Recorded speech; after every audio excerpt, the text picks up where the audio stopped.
Good morning slash afternoon slash evening, everybody. I'm Southpaw Racer, and this is going to be a little bit of a break from the usual not serious stuff that I do on this channel. I sort of want to do this as a little bit of a context thing, because along with the fact that I've gained a few new subscribers because of my Eau Rouge PSA video, I've had a few people ask me about my injury and why my name is Southpaw Racer on the internet. So this is going to be sort of a vlog type thing, like the 100 subscribers thing. That basically just I'm gonna tell you a bit about myself. I'm not going to do a sort of fade into black and white, and then the piano music starts, and then I lean really close into the camera and go, "This is my story." And then there's a fucking blur fade into a dramatization of my birth, and I'm not gonna do that because that's really fucking cheesy, even for me. So I'm just going to get right into it and just tell you the facts like it is. So, my story sort of begins before my birth, when my mother was pregnant with me, but way back in the good old year of 1993. I was born in January 1994. The doctor that my parents were seeing at a doctor's surgery near where we live was concerned for my size as I was developing, as it were. I was a big baby at birth. I was 12 pounds and I think about 46 centimeters long, so about that long, something like that. So I was pretty fucking huge, and as I continued to grow, this doctor that my parents were seeing was concerned for the birth and whether it would harm me or not. Or my mum, of course. There were sort of hints that he was looking at a caesarean birth for me, but it eventuated shortly before my actual birth date. He had to go and see his mother, who lived overseas, and my parents were without him for the final little bit of my mum's pregnancy. So my parents were referred to another doctor who, let's just say, was a little bit less professional about it.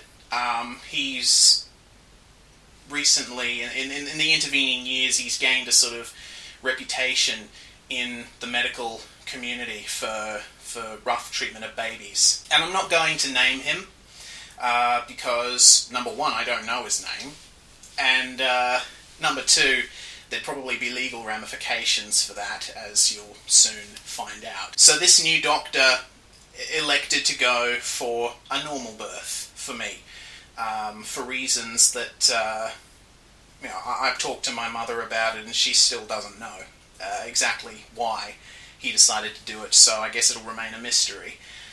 But she went into labour, and immediately there were problems, should we say.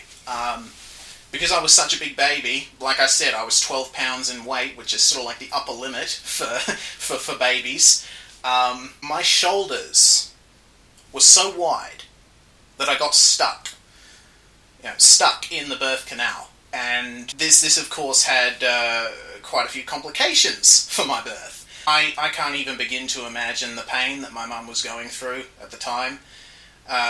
And also how scared she and my dad must have been, because this was definitely not an optimal situation. According to my mum, when I've talked to her about it, the nurses in the maternity ward were pretty much jumping on her to try and get me out. And this doctor that my parents had been transferred to, he decided that it was a good idea to try and literally pull me out by my head with a pair of forceps. And with my shoulders being in the way, of course, that was a very difficult task. So he was pulling on me, trying to get me out, and, this happened. It was at first thought that my collarbone had been broken when I was finally pulled out, and I didn't breathe for about 4 minutes. It basically eventuated as I was taken away from my mum and put into this intensive care sort of thing, that the damage was a lot more severe. I need to give a little bit of background information for this. Essentially, what I'm talking about here is the brachial plexus nerve system. The brachial plexus is the medical term for the nerves up here in the spinal cord that branch out and control the motor functions of the arms. What I ended up suffering from is a brachial plexus injury. So essentially what happened was the trauma from when this doctor decided it was a good idea to yank me out by my head. The nerves up here and sort of down here in that particular area of the spinal cord, if you're medically inclined, nerves C5 to T1 were the actual nerve roots affected. They were basically yanked out of the spinal cord by the root. Essentially what that meant was I completely lost all function in this arm at birth. Eventually, when I was 6 months old, I had an operation done to possibly reconnect these nerves so that I could regain function of the arm. But of course, because these nerves had been torn out by the root, they couldn't reattach them in their original places. So what ended up happening was they reattached the nerves further down the spinal cord. And that has given me some function back to this arm, but I've never been quite able to use it in exactly the same way, or been able to use it full stop for quite a few things. This is the arm that was affected by the brachial plexus injury, my right arm, and the motor functions, despite the operation, they were never quite the same. So I can twitch certain muscles, like you see that twitching there? That's this muscle down here. I can twitch that, but I can't on this side. And I've noticed, I've talked with a couple of people who have brachial plexus injuries, and one of them said he could do that too, so I'm not sure if that's like a case unique to us, or something to do with the way the nerves were attached. It's something like that, but there are some oddities about this arm. Despite physiotherapy, I've never been able to regain full control of it. If I hold it up like this,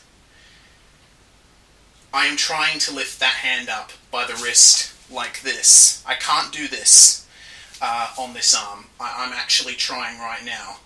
It's either a function of the muscles being too weak, or the nerves just haven't been connected in the right place for those muscles to be actuated by the electrical signals from up here. This arm's rather underdeveloped. I can move most of my fingers, but of course it resembles a twisted baby's hand, pretty much, because that's the way it's remained, because apart from actually getting used to having to only use my left hand for a lot of things, there's quite a few things that I just simply cannot do. That's as straight as it'll go. I can't straighten the arm out any more than that,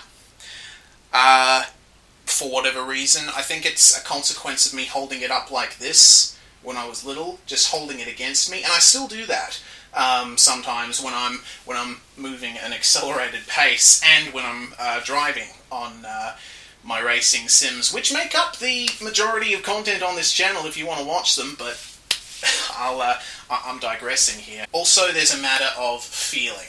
Up here and down here, down the front of my forearm, I can feel just fine, but when it comes to about here-ish and down here, the back of my forearm, I can feel the pressure of things touching it, but I actually can't feel anything on the skin, like any textures or anything like that. It's incredibly weird, and it continues on to the back of my hand. The entire pinky finger,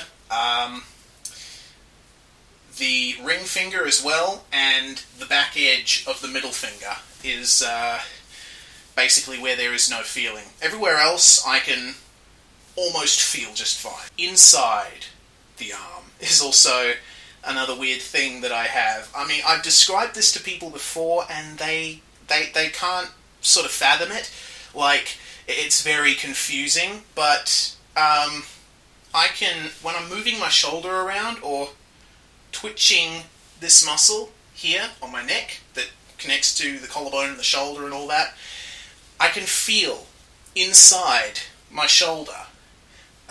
It's almost like there's a bunch of tiny ball bearings floating in a viscous liquid, or if you want a grosser sort of description, it feels like a bunch of small chunks of mince floating in a bolognese sauce, or something like that. But it feels like everything's moving around in there, and I can feel every single one of those little ball bearings, or chunks of mince, whatever definition you're more comfortable with. That's pretty much a size comparison between my right hand and my left hand.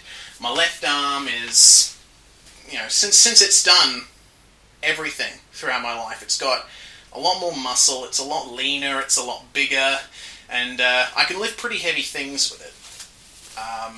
This arm is mostly used as a hook for shopping bags when I go shopping. So it has some use. It's a utility item, if you want to.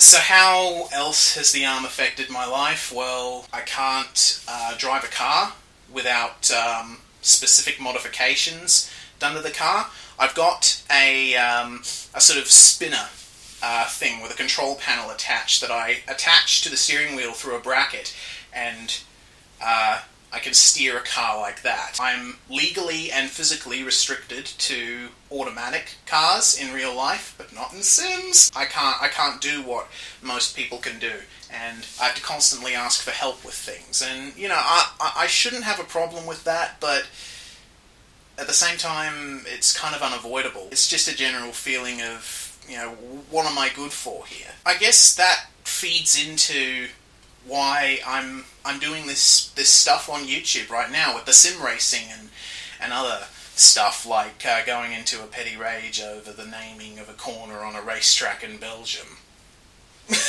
I do it because it's one of the few areas in my life where I can fully do something that other people can do just the same, and do it just as well. When it comes to the sim racing, because I do the whole swearing like a sailor at Richard Burns Rally and intentionally sucking in a few videos, but I'd say that I'm a pretty capable and successful sim driver. I've won 2 drivers' titles in sports car racing leagues in R-Factor and iRacing, and I'm a midfield to top 10 competitor in just about everything else, which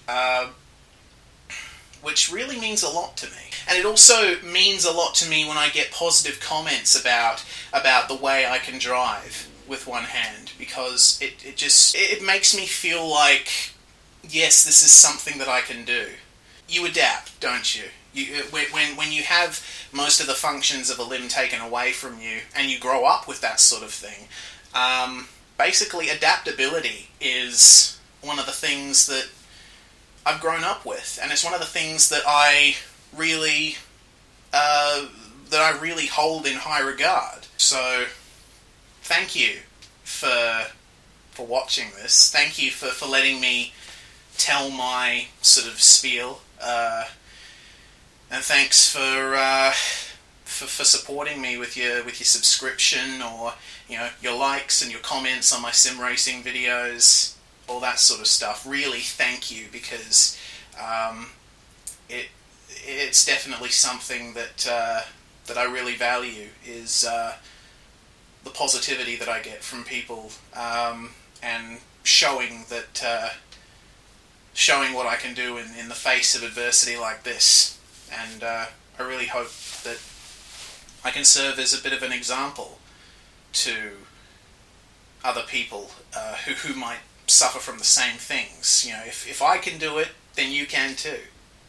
That's basically the message that I'm trying to send out with that sort of stuff. I hope that you enjoyed this.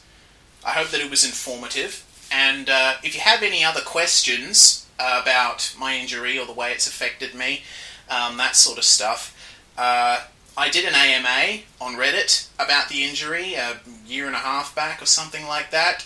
The link is here. If you have a Reddit account, you can. The AMA is still open, I suppose. It's never officially over. I'll still be there to answer whatever questions you may have about this injury, the way it affects my life, and my sort of thoughts on certain things pertaining to disabilities and rehabilitation. Read through the AMA to see if your question's already been answered. And if you have another question, then feel free to ask it, and I'll try my best to answer it. Or if you don't want to sign up for a Reddit account, you can just ask me a question down there in the comments, and I'll try my best to answer it here. Thank you for watching this, and I guess I'll upload sometime in the next few weeks something else that I've done. The joys of not having an upload schedule. Alright. Bye-bye.